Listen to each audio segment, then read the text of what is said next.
Good morning, student. I am Kavita Chaudhary from Sunita Global School. I will teach you Hindi in class 4.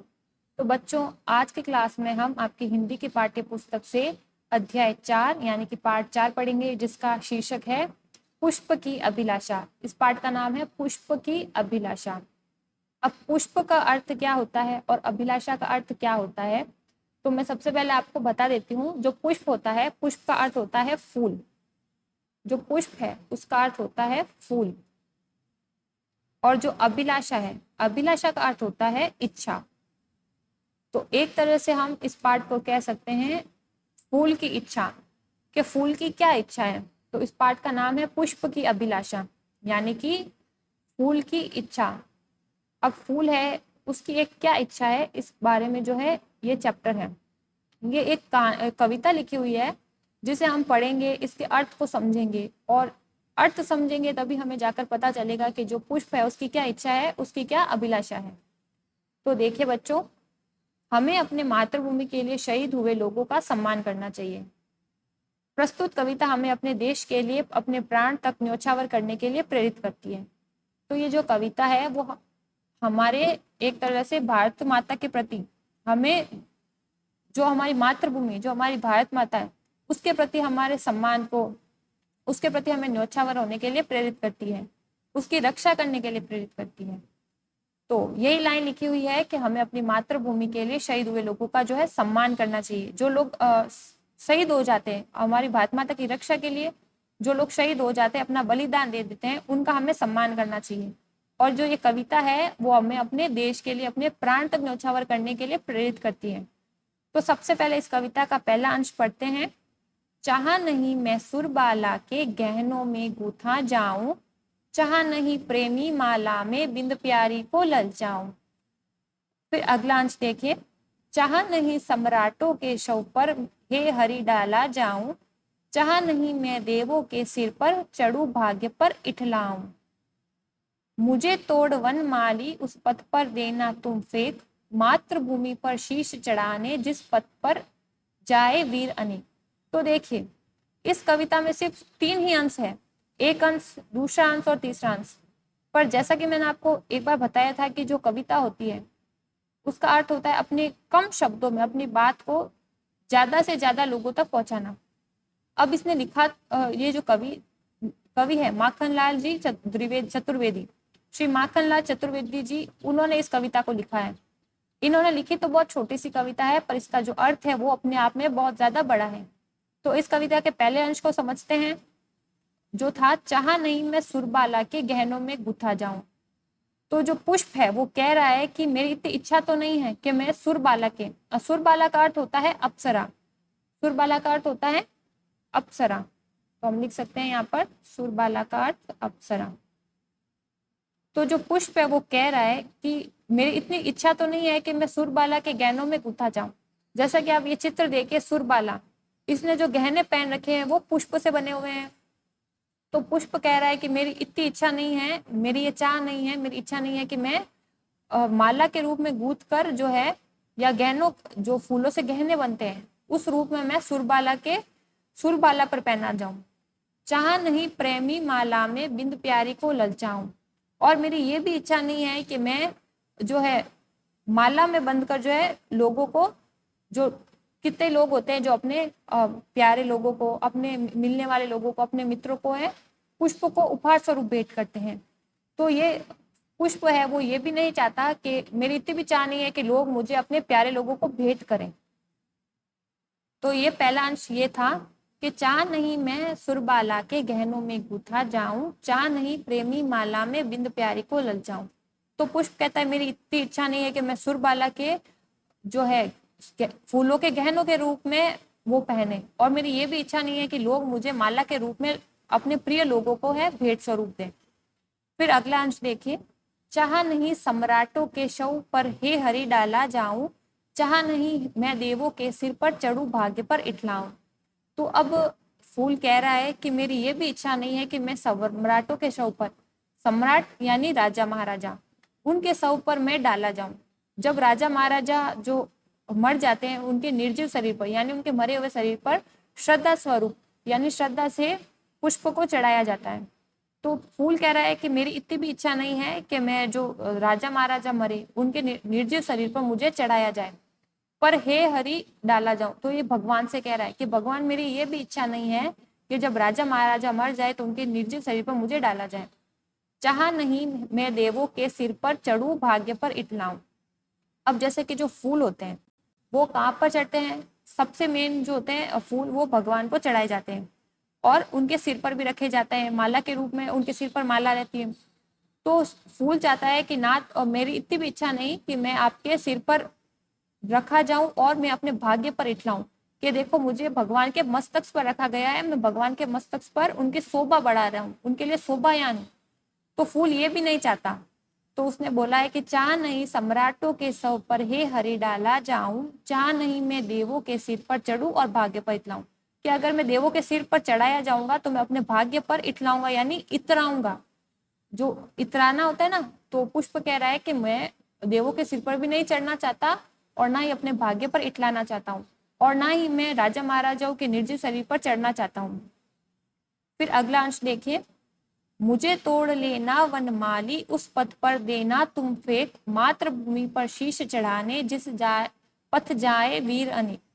अब पुष्प की जो इच्छा है, दो अंशों में उसने अपनी इच्छा नहीं बताई है, उसने वो क्या नहीं करना चाहता है सिर्फ यही बताया है। अब तीसरे अंश में उसने अपनी इच्छा बताई है। तो पुष्प जो है वनमाली यानी माली से कह रहा है कि मुझे उस पद पर तुम फेंक देना जहां पर मातृभूमि पर शीश चढ़ाने, यानी जो मातृभूमि हमारी भारत माता की रक्षा के लिए जिस पद पर जो सैनिक जा रहे हैं, जो वीर पुत्र जा रहे हैं, अपना शीश जो है कुर्बान करने जा रहे हैं, उस पद पर तुम मुझे चढ़ा देना जिस पद पर जाए वीर अने। तो मुझे तोड़ लेना वनमाली उस पद पर देना तुम फेंक, मातृभूमि पर शीश चढ़ाने जिस पद पर जाए वीर अनेक। तो एक बार फिर से, और जो कविता है ये लिखी है श्री माखनलाल चतुर्वेदी जी ने। तो मैं इस पूरी कविता का सार एक बार फिर से आपको बता देती हूँ। तो जो सुप्रसिद्ध कवि माखनलाल चतुर्वेदी है उनके द्वारा रचित यह कविता है पुष्प की अभिलाषा, जिसका मूल उद्देश्य यह है कि हमारे मन में देशभक्ति की भावना को जो है जागृत करना है। ये जो उन्होंने कविता लिखी है इसलिए लिखी है ताकि हम लोगों के मन में देशभक्ति की जो भावना है वो जागृत हो।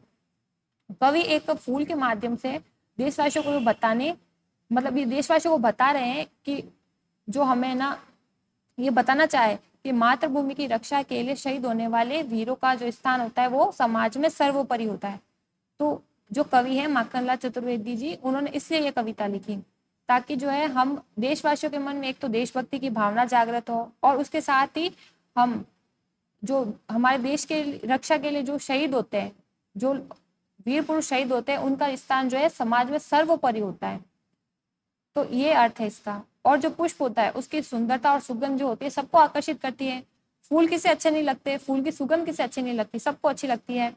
तो लोग जो होते हैं, और कई लोग अपने प्रिय लोगों को, जैसा कि यहाँ पर लिखा है कि चाह नहीं प्रेमी माला में बिंद प्यारी को ललचाऊं। तो कई लोग जो होते हैं अपने प्रिय लोगों को उपहार स्वरूप भी फूलों को देते हैं, फूलों को भेंट करते हैं। और सम्राट और महाराजाओं के निर्जीव शरीर पर भी श्रद्धा स्वरूप जो है पुष्पों को चढ़ाया जाता है और देवताओं के मस्तिष्क पर भी जो फूल होते हैं उनको चढ़ाया जाता है। परंतु जो फूल होता है स्वयं में उसकी इच्छा है कि मुझे, वो वनमाली से कहता है कि मुझे तुम उस पथ पर फेंक देना जिस पथ पर चलकर जो वीर पुत्र है वो अपनी भारत माता की रक्षा के लिए शीश को अर्पित करने जा रहे हैं। और जो सैनिक लोग होते हैं वो अपनी भारत माता की रक्षा के लिए जाते हैं और अब कई बार तो शहीद तो हो जाते हैं। तो फूल कह रहा है कि मुझे उस पद पर लेकर चले जाना जहाँ पर जिस पद से जो वीर सैनिक है वो जाए और अपनी भारत माता के लिए शीश को अर्पित कर दे। तो उसकी यह इच्छा है कि उस पद पर मुझे तुम फेंक देना, उस पद पर चलकर, तो मैं उस पद पर जब सैनिक चलेंगे तो मैं उनके पैरों के नीचे आऊंगा तो मैं खुद ही धन्य हो जाऊंगा। तो पुष्प की जो है ये अभिलाषा है। तो अध्याय का नाम था पुष्प की अभिलाषा, कि पुष्प की इच्छा क्या है।